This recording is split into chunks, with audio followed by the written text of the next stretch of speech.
Good morning from our world headquarters in New York. I'm Manus Cranny. Danny Berger's on the road in Berlin, speaking to the private equity titans. Welcome to Bloomberg Brief. Let's set your agenda. Apollo strikes an $11 billion venture deal with Intel. Co-president Scott Kleinman says they're just getting started. I think you're going to see more and more of this more from Apollo? Absolutely more from Apollo, but in general, just the need for this type of capital is insatiable. Round two, Elliott Management targets SoftBank a second time, pushing for a $15 billion buyback, according to the FT.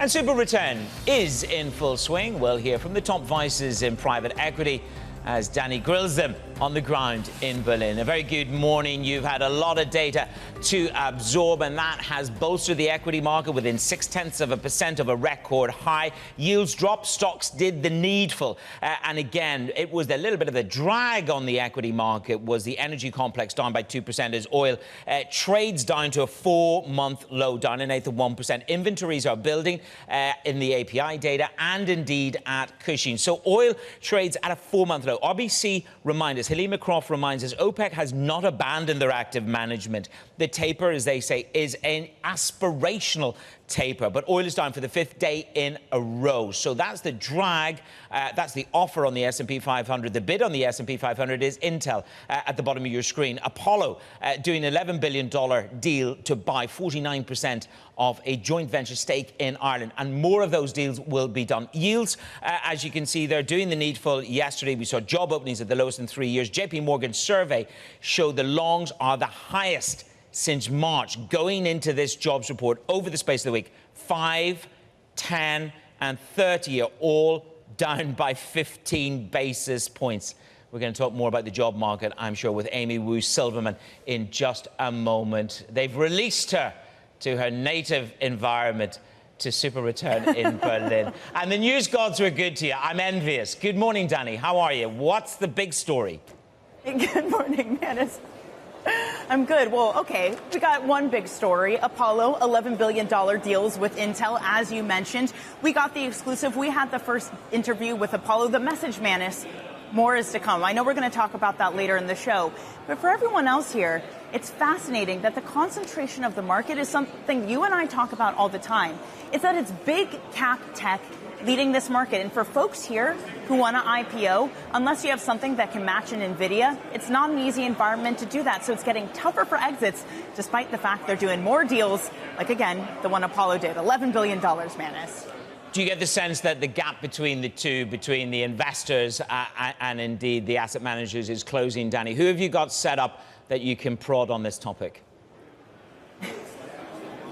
I was going to say I have two great guests that we're going to be prodding on exactly this. Coming up in about 10 minutes' time, we're going to be speaking with Anuj Ranjan, the Brookfield private equity CEO, and Matt Cwiertnia. He is the Ares head of private equity. Don't worry, Manus. I'm going to be grilling them both on this topic exactly. The feeling does seem to be that it is starting to shrink, but the dam might break.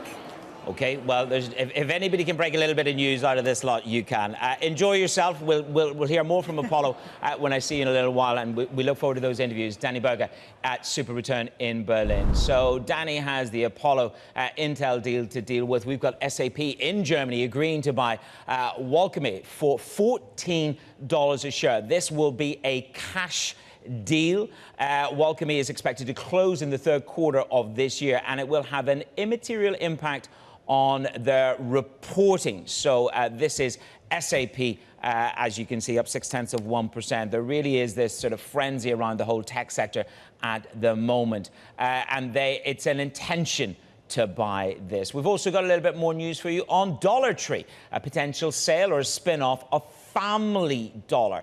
Now, this is according to the Wall Street Journey. There is Welcome and SAP. We'll see how that deal and how the market takes a hold of that. Business transformation by enhancing customer experience, enriching SAP business in the AI space. The magic dust. It's almost like going for a burger at Salt Bay. The magic dust. AI. If that's in the title, you're rocking. Or not, as the case may be. Well, yields, they're doing the job. We had the latest jobs data showing the lowest openings in the JOLTS number since 2021, boosting the bets that the Fed cuts will come sooner and in more size. Conor Cooper is with me. Today, it's all about the ISM data, and it's not been a good week, has it, so far for the data? It's amazing how we've almost sort of done a 180 from last week, higher for longer, rate hikes from some of the Fed speakers were intimated, and here we are. Suddenly, the dual mandate comes alive. Good morning. Morning, Manish. Yeah, it hasn't been a good week for US data. We started with that down revision to first quarter GDP. We had a slightly softer personal spending number on Friday. ISM manufacturing missed on Monday. Jolts was soft on Tuesday. And we've got the ISM services number to contend with later on today. Did have a check on the terminal this morning. The ISM services number, it's actually missed expectations in 4 of the last 5 months. And that does include the last 3. So we'll be watching that number closely this afternoon. So I'm looking at the euro dollar at the moment. We had HSBC with Darren Maher with me yesterday morning, and I think he sort of said it 3 times. I'm short euro, I'm short euro dollar, I'm short euro dollar. Look, it seems to be all in the price, 108.74. The debate is going to be is how dovish Lagarde is in terms of keeping the July rate cut dream alive. And they're not under as much pressure as they were even just a month ago. No, the ECB's been pretty clear. They've telegraphed a 25 basis point move, and markets and economists have both listened pretty carefully. Market pricing implies a near 100% chance to get a rate cut tomorrow.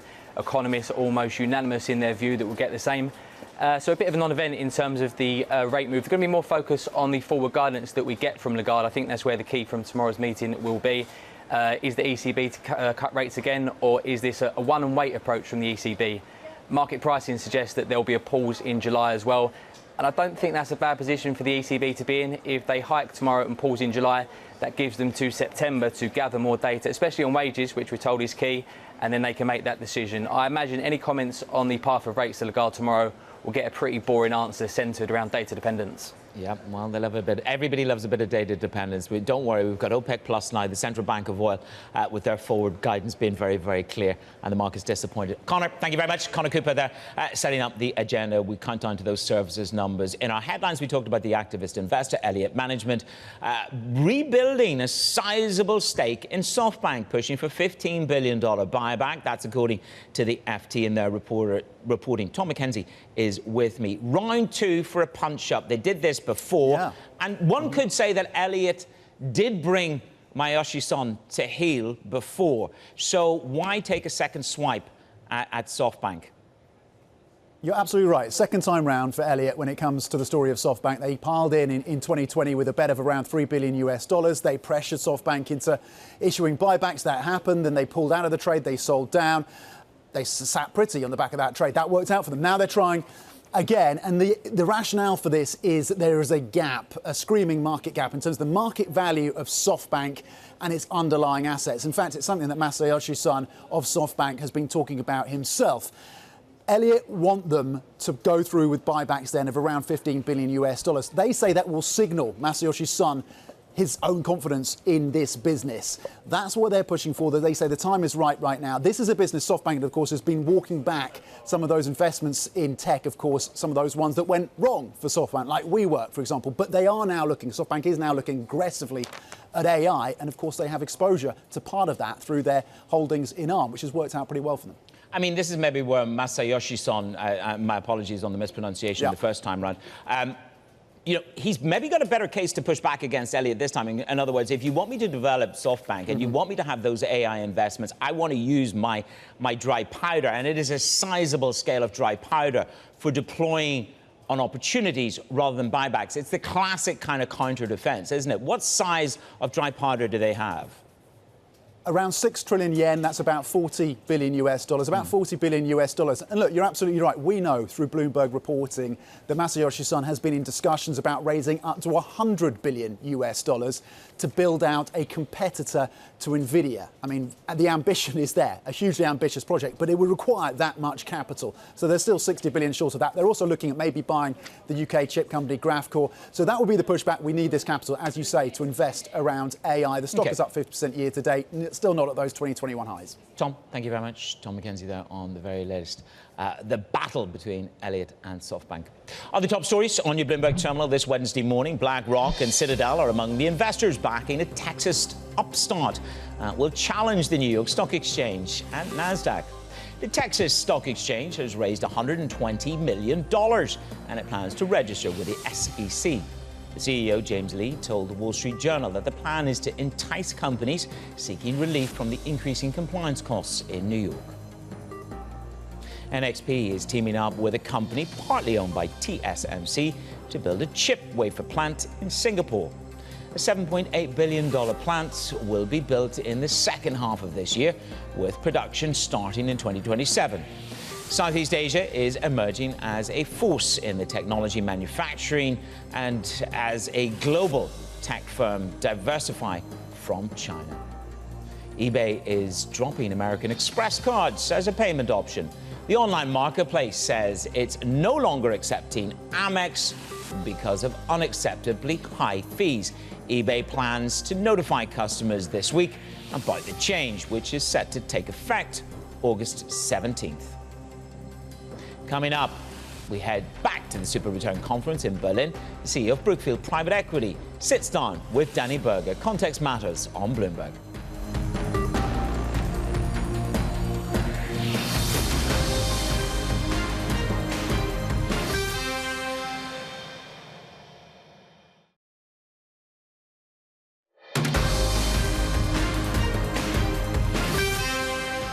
This is Bloomberg Brief. A very good morning. I'm Menace Rennie in New York. Danny Berger is on location in Berlin, where we go live. She's at the Super Return Conference. Danny, what have you got? Did you say I was on vacation, Manus? We are hard at work over here. Don't let some of the nice greenery behind us fool you. But we are hard at work, and we're talking with someone else who has also been hard at work. Meeting after meeting, he took some time for us. It is Anuj Ranjan, Chief Executive Officer of Brookfield's Private Equity Group and Brookfield Business Partners. Anuj, thank you so much for joining this morning. I had to look down for your title because you've got a new title now. First time joining us since the promotion. So first of all, congratulations on that. Thank you. Thank you. And I know when that announcement was made, you made a very clear statement. Look, we're going to scale up this business. It's an interesting time in this industry. There's concerns about can you exit, concerns about higher for longer. So why is now the time to scale up private equity at Brookfield?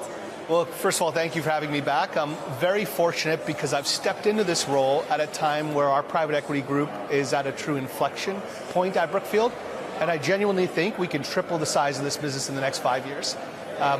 We have everything in place. We've got the best team we've ever had. We have real boots on the ground, operational capability in every market in the world that we invest in. An incredible track record. We've been doing this for 25 years. So I'm very fortunate to step into this sort of opportunity at a time when we've got this platform that I can hopefully help grow and steer into the right direction. So just to make sure I heard you right, triple in 5 years. That's right. What leads that? You know, it's funny. Of course, the deal environment is not as exuberant as it was in 2021 or 2020, but activity's back. Good sponsors that are buying good businesses to generate cash flow, ones that have sort of an angle to bring a real operational capability to the businesses that they own. They can get financing, and that financing is enabling a deal environment where transactions are happening. We think that it's back to roll up your sleeves private equity, and you really have to get into a business and improve the margins rather than relying on multiple expansion to generate your returns. Right, the financial engineering part of it being over. Well, so that's kind of the deal structure, but what about region? Is there a specific region you're leaning into? So we've always been very big in North America and Western Europe. Those continue to be two key regions for us. In the rest of the world, India and the Middle East has always been very important. We continue to find great opportunities there, in Australia. But we're seeing opportunities around the world. The United States is quite interesting because it's been very resilient. Our businesses are performing very well, even in the last 12 months. Market leaders continue to be able to set pricing and to be able to pass through inflation and handle this environment quite well. So we're going to continue to focus on the core things that we do, which are industrials and essential services in the United States and Western Europe. When it comes to industrials, though, I mean, it's the companies that Brookfield traditionally invest in, but they tend to be capital heavy, and we're at a time when growth is compressed. Is the macro environment becoming more challenging for industrials? You know, I'd say it's becoming more rational, and it's becoming, I'm actually glad that some of the exuberance is gone. I think it's a healthy market. Financing is available. We financed almost $20 billion of debt refinanced in our portfolio companies at often the same cost or less than what we had before. So you can get great financing for great businesses, again, if you're a great owner of that business. So, I think that this environment's actually quite healthy. Industrial companies, if they are market leaders, they provide an essential product or service, they can still thrive in this environment. And, again, it comes back to really going into these businesses, rolling up your sleeves, and relying on margin expansion, not multiple expansion, to make your returns. And I think even at this conference, that's, I think, a realization across the industry. The other thing, though, that's been talked about this conference is, sure, there are deals to be done. There's some attractive things out here, but the selling isn't happening. The selling is still at a standstill. LPs are not happy about that, especially as you're extending the business. Do you have to have a clear view with exits? How do you handle this conundrum? Look, we always say if you're not selling a business at a certain price, you're buying it at that price. And that might be okay for a great business that has a lot of runway ahead, but you have to constantly be thinking about exits. We think about exit from the time we make an investment. Right. And as the largest LP in our funds ourselves, as Brookfield from the balance sheet, we really care about that DPI or that return to our partners as well. And so that focus is throughout the business. We've actually managed to make quite a few exits in the last 12 months, notwithstanding this current environment. We sold a business in Europe to a strategic. We sold a business in Asia to another sponsor. And of course, we had a big exit of a large business in the US, which again was sold to a strategic. So there are exits happening. I think it's about the types of businesses. These are high cash yielding, really market-leading businesses that people want. But there's some stuff out there that this industry has done, especially when there was that period of time where rates were low, that everything was bought at high multiples. Anuj, there's things out there that are not quality companies. Absolutely. When do those get sold, and what does it look like when they do? It's thankfully I don't think we own any of those, so I think we're not in that challenge. But there are people that depended on a low rate environment to get exits. And I don't think that low-rate environment's coming back anytime soon. I think rates will probably come down from here, but we are in this environment for some time. I think that's a good thing.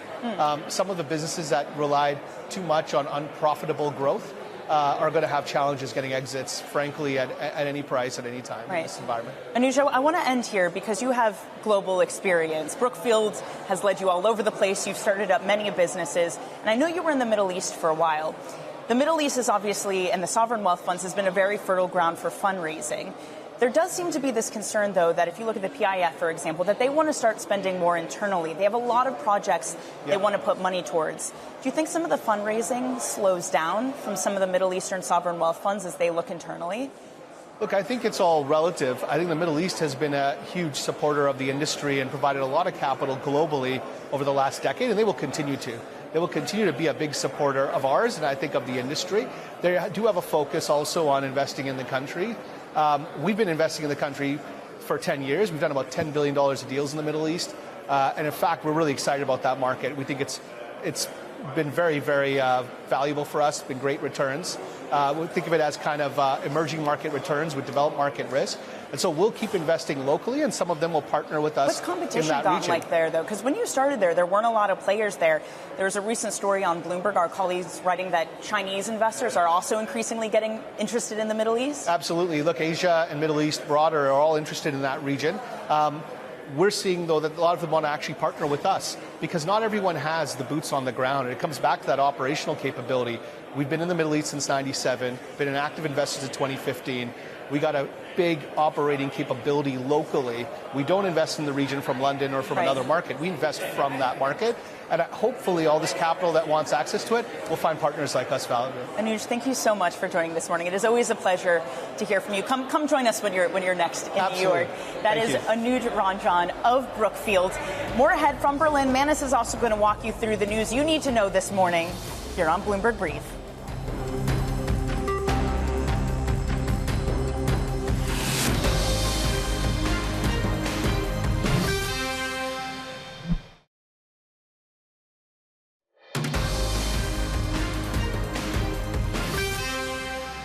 It is Bloomberg Brief. I'm Anuj Ranjan in New York. Danny Berger is on location in Berlin. The oil market holding near 4-month low amid increased stockpiles here in the U.S., according to an industry report. That is adding to the bearish sentiment, compounded by OPEC Plus's plan to boost supply. Let's get to our executive editor for commodities. It is Will Kennedy.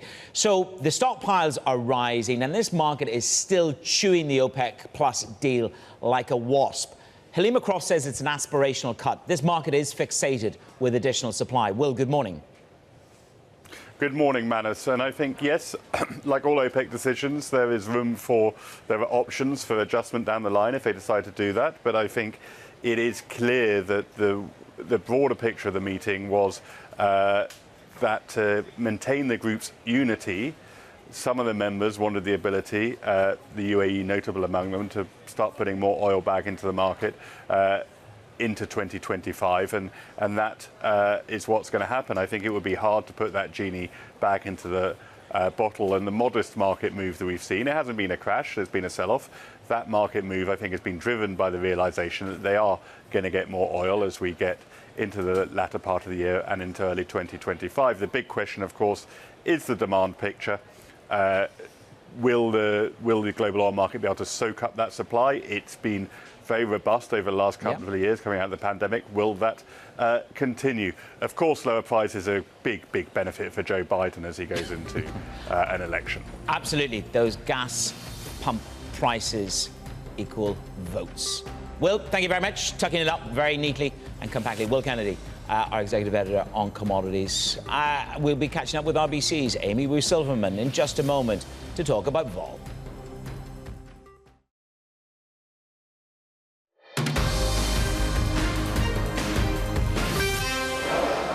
From our global headquarters in New York, I'm Manus Cranny. Danny Berger on location at the Private Equity Leaders Summit in Berlin. Welcome to Bloomberg Brief.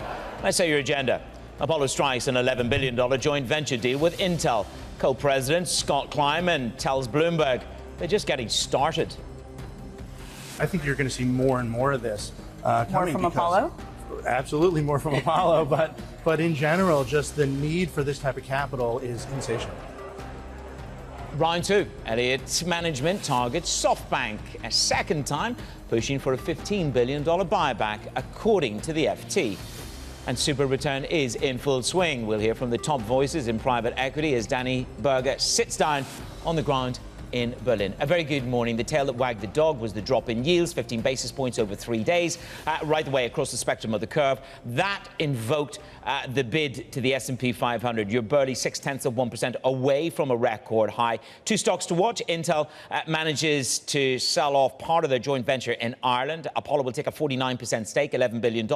That is smart debt management. That is Pat Gelsinger really beginning to fine-tune the balance sheet over at Intel. Intel is bid by 1% this morning. Another breaking news story in the past 30 minutes. Dollar Tree, we understand from the Journal, is to spin off Family Dollar. They get 45% of their sales from Family Dollar, by the way, which is the out-of-town location store. And they had promised to close nearly 1,000 of those stores earlier in the year. So two stocks to watch. BMO say that the JOLTS data, the lowest in 3 years, really helps the case for a September cut. And oil is at a 4-month bouncing from a 4-month low. OPEC have not abandoned their active management program, according to RBC. And of course, Joe Biden gets a good boost. Oil had been down for 5 days in a row. We've just reversed it this morning. What does that mean for gas prices at the pump and elections? We know it's one of the most prescient issues for the voters on their mind. Prescient issue for me is that Danny Berger is on location, not vacation, at the Super Return Private Equity Conference in Berlin. My apologies to you. I think it was Freudian. I look at you in Europe and I'm thinking of the southern beaches, but you're in Berlin. Good morning. I'm in Berlin. Honestly, you might have said location, Manus, and I misheard you as vacation, so that one might be on me. It is busy here. It is loud, so it's a little bit hard to hear, but it is busy. And there is a sense, Manus, that the environment is coming back. You and I have had these conversations. Deal making is up. Buying is happening. The issue is that selling is not happening. So what is it going to take for this industry to finally unload some assets? Is it going to be painful when they do that? Will they have to take discounts? Manus, I'm really excited to have these conversations coming up. We're going to be speaking to Matt Cwiertnia. He is the head of PE at Ares. He has a lot to say on this and a lot to say on what he says are broken public markets that have changed the game for IPOs. Yeah, but if you can't IPO, where do those assets get sold off to? And as you and I have discussed, at what discount? You've had the rain gods with your Apollo interview, so well done on that. And we'll see you in just a short moment with your Ares interview. That's Danny Berger on location in Berlin. So stocks holding up May's gain. We're kicking off June with moderately dovish Fed rate bets. RBC's Amy Wu Silverman looks ahead to the summer. This is what she writes. Historically, June and July tend to be lower volatility months of the year. The market also tends to rally prior to US elections. This time, it could be different. Amy Wu Silverman joins me now. Amy, good to see you this morning.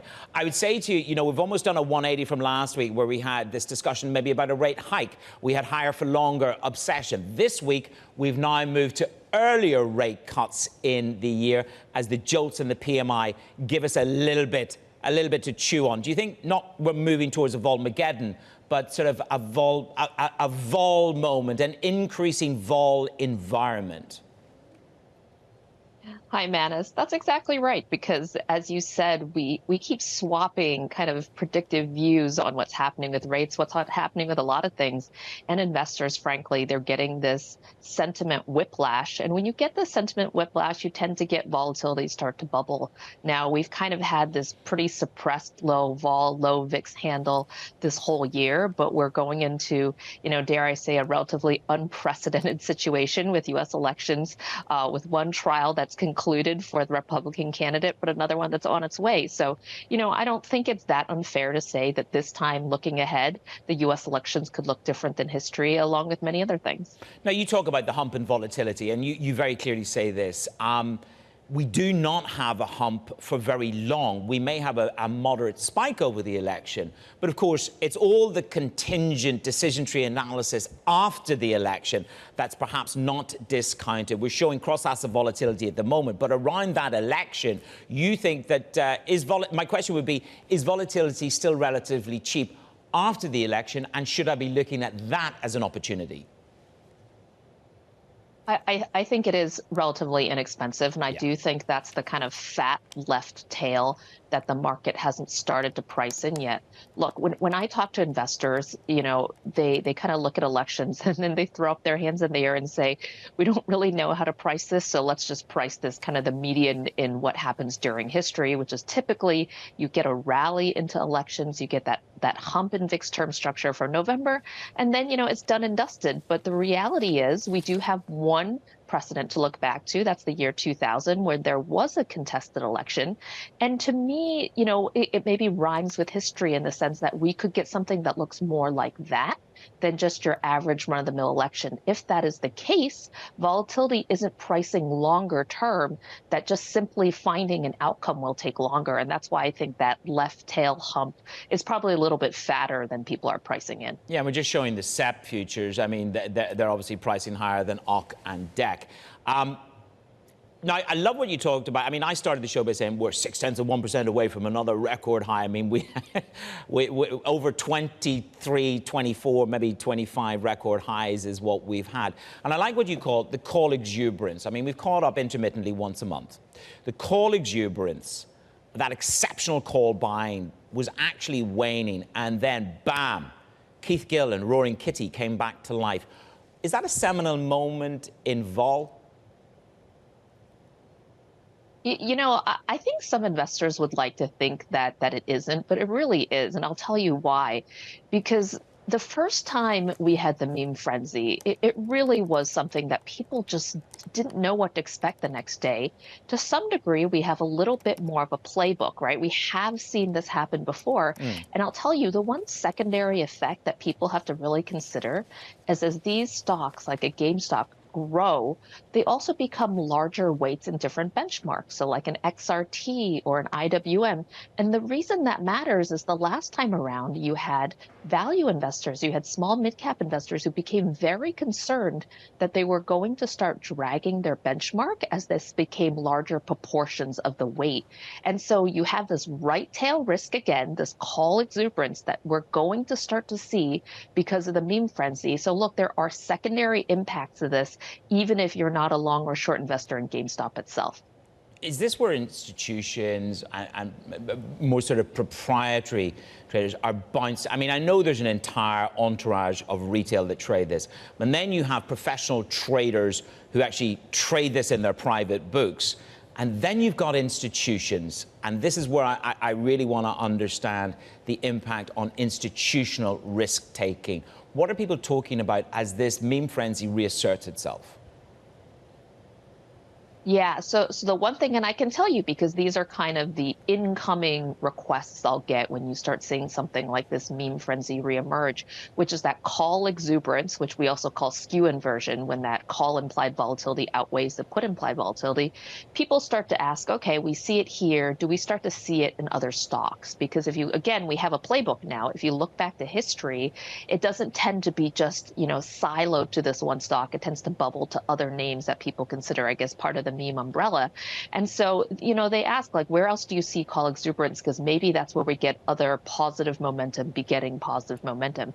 And again, it's very interesting because had this not happened, I would have actually told you that the right tail's been being sucked out of the market, actually. You hadn't seen it as sustained in AI names, for instance, but this is sort of like what I mean by sentiment whiplash. It just comes back the next day, and then people are kind of scrambling to rewrite their playbooks a little bit. So let me take the other side of the bell curve then and go to the left-hand side of the tail risk, which must mean exuberance, call buying, meme stock frenzy to the left. Let's deal with the hedge. PIMCO are saying, look, modest bond losses, we both know that. The market is ignoring recession risk, jolts, PMI, services today, jobs tomorrow. The market is essentially ignoring the potential for slowdown, soft landing, quasi-hard landing, and they say bonds are a cheap hedge in that context. For you, how can I pick up cheap protection now?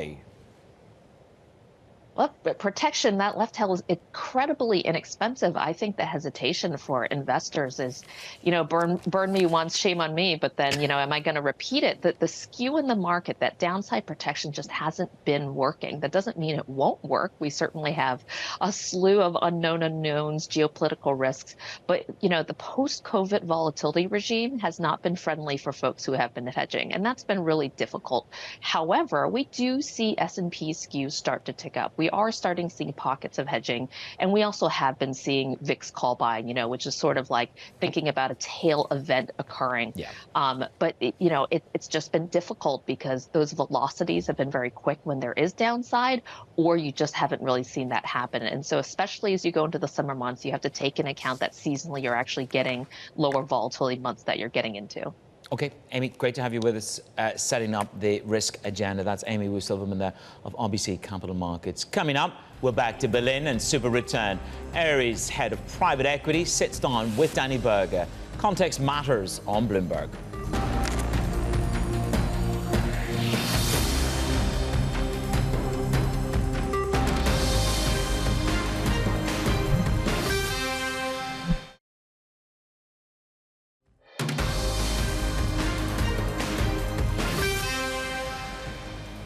Let's get back to Berlin. Danny Berger is standing by with another top voice in the private equity world at Super Return. Danny. Thank you so much, Manus. That's right. I am here with Matt Cwiertnia. He is the head of private equity at Ares. Matt, thank you so much for joining this morning. Thanks, Danny. Happy to be here. So the environment we're in right now, about $250 billion worth of deals announced for this industry so far this year, up about 23% compared to last year. It's from a low base. So where are we? How far away are we from normal right now? So I think the deal market is going to continue to improve here in the back half. I do think it's been slow. I think 2022, 2023, and the first half of 24 has been slow as rates have come up and people have adjusted to that. But I think whether it's here at the conference or talking to limited partners, our customers, look, I think people want money back in the private equity business. Investors want money back. And I do think the drumbeat is getting louder for that. And with that, I think GPs, like ourselves, are going to be looking to sell assets. And I think deal flow will pick up here back half of 24 and into 25.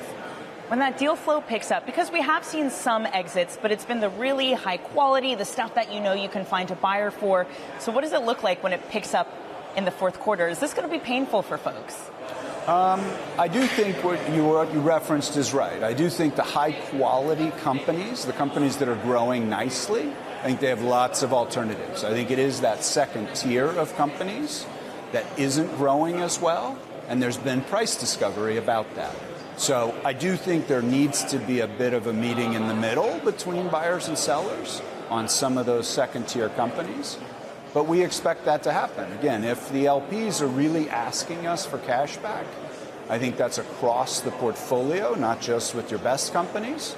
And so GPs have to look at what is the market price, for some of these companies. And I think that will help deal volume to pick up here in the back half that include that kind of second tier of companies. Well, a lot of these companies were bought when rates were low, valuations were quite high. So that price discovery you're talking about, I really want to get into what that price discovery actually is. Are we talking about big discounts, slight discounts? What sort of things are we actually going to see in terms of price in this market? Sure. I think that it really depends on the growth rate of the company. So a lot of people ask, hey, is the deal volume going to get much better when the Fed cuts rates or the ECB cuts rates like it may do here shortly? Well, I don't think it's really as rates driven as it is growth driven. So the question now is, if I'm trying to sell a company that's growing at 20% a year, I think that market and the opportunities for exit is wide open. If we're talking about a company that's growing 5% a year, I think that becomes more difficult, and I think you would have to take potentially a bigger discount than what you might have bought it at in 2021. So I think that's where a lot of private equity firms are focused, is really, can I grow my companies? Can I grow them faster than the industry rates? Because that's how I'm going to get the best price overall. Right. Well, one exit option that is frozen over, iced over, choose whatever metaphor you want, is IPOs. Yep. But this is a stock market that is trading at record highs. I could easily conduct a thesis that says now would be a great time for IPOs. Look at what the public market is doing. It keeps going up and up and up. Yep. So what's going on? So I do think there's been a big shift over an extended period of time of money from the public markets to the private markets. So there's a lot of that discussion that's here at the conference, whether that's private credit, whether that's private equity, et cetera. I think some of that has really been the smaller cap and the mid cap IPO space has really been taken over by private equity, broadly speaking. So now when we're a private equity firm and we focus in the middle market, when we're thinking about taking a middle market company public, we have to think about, can we take it public and can it have a relatively steady trading price and volume over an extended period of time, usually 2 or 3 or 4 years, for a private equity firm to sell out of the company? Can it have that steady backdrop with which to sell shares? And what we see is a lot of volatility. So we see a lot of volatility in the market up and down. There are a lot of forces, there are a lot of money flows that I think have made that small and mid-cap public area more volatile than it was 10 or 15 years ago. And I do think then the public scrutiny for CEOs, for companies, I think it's made it more challenging to do IPOs. I mean, the public scrutiny has always been there, though. So what's different this time? There. I do think it's the volatility. I think it's the steadiness. So when CEOs and companies went public, there was a anticipation that I could grow my company and the stock price would stay relatively moderate and grow over time with the earnings of my company. Today, we're seeing stock prices go up and down fairly significantly, sometimes on no news. A temporary phenomenon, do you think, or is this a broken market that is not coming back? So I think it's a changed market for sure. Whether it's broken or not, I think it's changed. I do think this is one of the reasons why the private markets have become more attractive, especially in this middle market or the mid-cap range. I think companies, CEOs, even shareholders prefer that less volatility and staying out of the public eye for longer. And if you have a number of liquidity options that are not just going public, which I think private equity does, I think then you're going to see more people stay in the private markets and not lend themselves to that kind of scrutiny. So this reminds me of a criticism that I'm sure you'll have a certain feeling about. I was with Cliff Asness a few weeks ago, who has this criticism of the private equity sector. He's a public equity guy, make of that what you will. But he calls what you do volatility laundering. This idea that your returns are outsized is just because you've masked over the volatility that is in public markets. And at the same time, basically what you have is just leveraged public equities. And that's the only difference. Tell me why he's wrong. Right. So it's a great question. We get this a lot. So from my perspective, I actually believe the private markets are more consistent in terms of their valuations because the companies are being more consistent in their results overall. Right. I don't think there's as much volatility. In the public markets, I think there are a number of factors that can affect stock price that go beyond just the company performance. And we see that in terms of money flows, in terms of mutual funds, in terms of ETFs, and yes, in terms of meme stocks or other things that have played to the small cap universe. Just quickly, Matt, on that, I mean, your conversations with CEOs, presumably there's been this desire to not have the volatility of public markets for a while, but what sort of tone are you hearing from them? Is it different when they talk to you about IPOing and maybe the fear of becoming a public company? So for sure. I think as a CEO, what you're looking for is a fiduciary of your company, which includes not only your shareholders, but many employees, many other constituents that you're taking care of. And so when you're thinking about all of those and you head into the public markets, what you're trying to do is to not have this huge volatility in the stock price, which, especially when it goes down, can cause some concern among your employee base, maybe among suppliers, among other people. I would rather stay in the private markets with the consistency of at least my valuation, my destination, and I can talk about how our company is doing and hopefully succeeding and adding value to everyone under that fiduciary banner, rather than having to deal with the latest news of whether my stock went up or down 20%. Right. So we for sure hear that. Yeah, and you know that firsthand what that's like working for a public company, Matt. We do. We're going to have to leave it there. Thank you so much for joining us. It was really a pleasure speaking with you. That was Matt Cwiertnia, the Ares head of private equity. This is Bloomberg. Danny.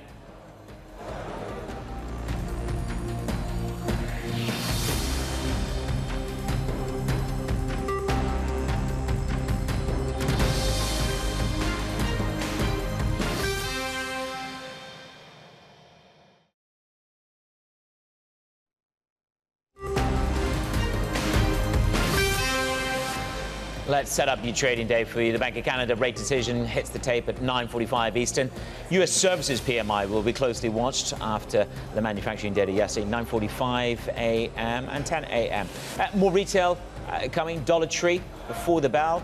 Of course, we've got that journal story they're talking about selling Family Dollar. Lululemon will hit the tape after the close. She's on location. Let's see what the Apollo co-president had to tell Danny Berger. These type of blue chip, large cap companies, they're not talking about 100 million or 500 million. They're talking 2 billion, 5 billion, 10 billion plus. And so the ability to really come up with those creative solutions in scale is really, really critical. But I think you're going to see more and more of this coming. More from Apollo? Absolutely more from Apollo. but in general, just the need for this type of capital is insatiable. Danny, deep pockets there at Apollo, but I was fascinated by your Ares conversation, which is, private for longer and avoid the vol. Yeah. Yeah, I mean, look, it's been a thing for a while, right, that CEOs, as nice as it is to go public and maybe cash out a little bit, they're hesitant to do so because of the idea of quarterly to quarterly, but it's worse now, Manus, Ares said, because of the volatility in this market. So companies are going to be private for much longer. Well done on the Apollo. You've got the news gods with you. We'll catch up with you tomorrow. More interviews to come from the team on the ground. Danny Berger on location in Berlin at Super Return. That's it for Bloomberg Brief, and the team. Surveillance is up ahead. Context matters on Bloomberg. From New York, good morning.